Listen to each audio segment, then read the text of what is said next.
Hello guys! Welcome back again dito sa aking YouTube channel. So for today's video, ngayon guys, ang isi-share ko sa inyo is itong aking adobong mani na tinitinda ko sa aking tindahan.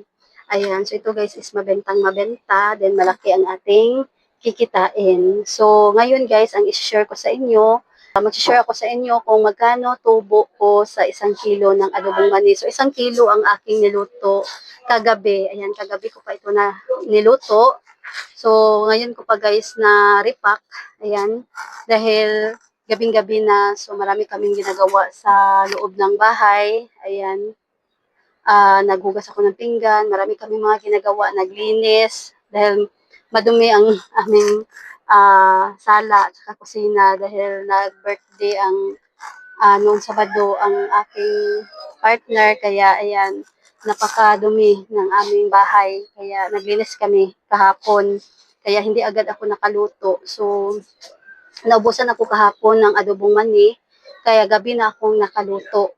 So, ngayon ko na-repack. Ayan, katatapos ko lang guys i-repack itong aking nilutong adobong mani. So, i-share ko ito sa inyo kung magkano ang tutubuin ko sa 1 kilo. So, ayan, i-share ko muna guys sa inyo. So, ito guys yung aking adobong mani. Ang bintahan ko is 5 pesos. So, ganito kadami. So, meron akong ginagamit guys na pantakal dito.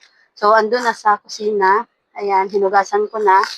So, ang ginagamit kong plastic is 1 1/4. So, noon guys, ang ginagamit ko talaga para maging mahaba naman itong ating adobong mani, parang madami tingnan. So, ang gamit kong plastic noon is 1 1/8 by 10. Pero ngayon guys, is wala nang stock doon sa mall. So, ang meron na lang na maliit is itong 1 1/4. Kaya 1 1/4 na ang binibili ko at ito na ang ginagamit ko sa aking adobong mani. Ayan.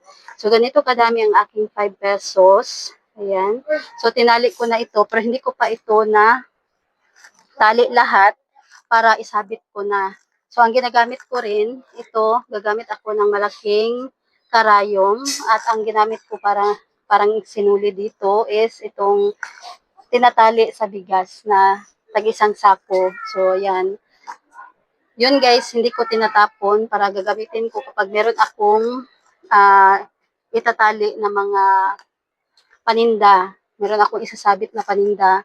So, ang ginagawa ko ay, ganito guys, yung ginagawa ko para pag natali ko na lahat, pag natusok ko na dito lahat is, meron akong, ditso ko na lang, ditso ko na lang siyang isasabit. So, yan din. Itong pang tali ng bigas is napakatibay. Kaya ito guys yung ginagamit ko, hindi sinulid. Ayan. So, ganito guys. Pag natali ko na lahat, so yan guys, balik tayo. Meron nang bumili. So, isasahin ko ito guys. So, hindi ko naipakita sa inyo. Ayan. So, katabi ko lang guys itong aking mga naripak na adobong mani. So, dito na ako repack. Then, dito ko na rin nilagay. So, ito guys ang ginagawa ko. So, tutusok muna natin lahat.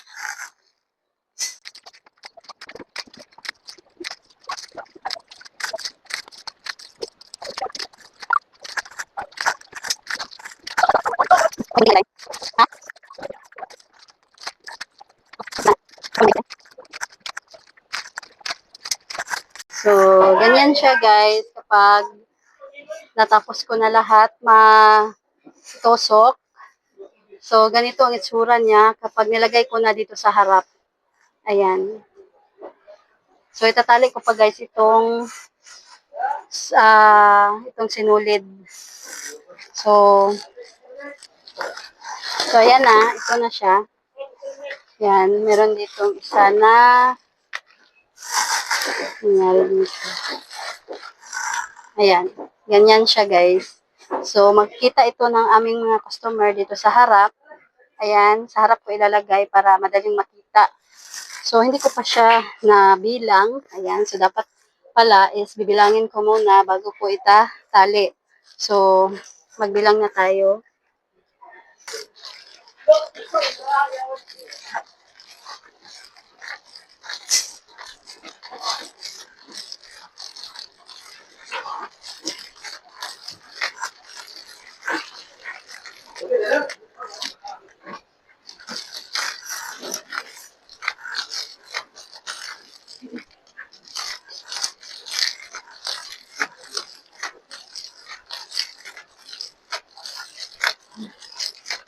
So,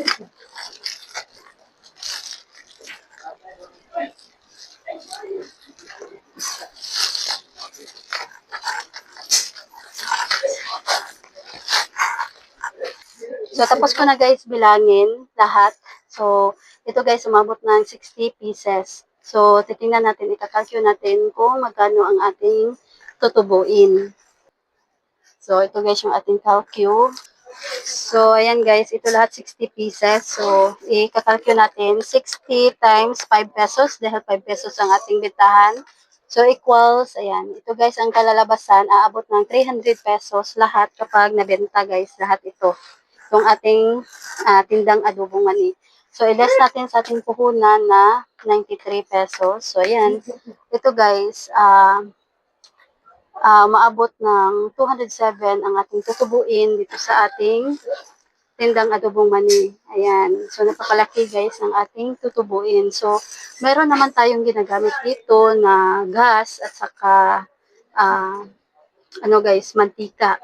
Nagdadagdag ako ng kalahating packet. Ayan. Then, yung gas natin na ginagamit is kaunti lang naman ang nakuha dahil yung pagluluto ko is ano lang, nasa 10 minutes lang. Hindi naman maabot ng isang oras. Then, hinaan ko rin naman yung apoy. Hindi ko nilalakasan para hindi masunog ang mani. So, matagal na akong nagtitinda ng adobong mani sa aking tindahan. Kaya, alam ko na guys kung paano lutuin yung para hindi masunog. Ayan, sa pabalik-balik na akong nagluluto nito. So, yan guys, hindi ko na isasama yung mga nagamit ko na mantika at saka yung gas dahil kaunti lang naman, di matagal naman maubos yung ating gasol. Ayan, sulin ang gamit namin. So, ayan guys, ito. 207 ang aking tubo. Then, ang puhunan lang natin is 93 pesos. So, nag-times 3. Ayan, nag-times 3 yung ating puhunan sa ating tindang adobong mani. So, hindi naman ito maubos agad. Ayan. Abutan pa ito guys ng 3 araw at up to 4 na araw. So, ayan. Mabango. Mabango siya na bawang. Mabango. So, ayan lang guys. Nag-share lang ako sa inyo dito sa aking adobong mani. Ayan. Na tinitinda ko lagi sa aking tindahan. Then, ito is napakalaki ng ating kikitain. So, yan lang. Sana ay nagustuhan nyo guys itong ating video for today. So, yan lang. Thanks for watching.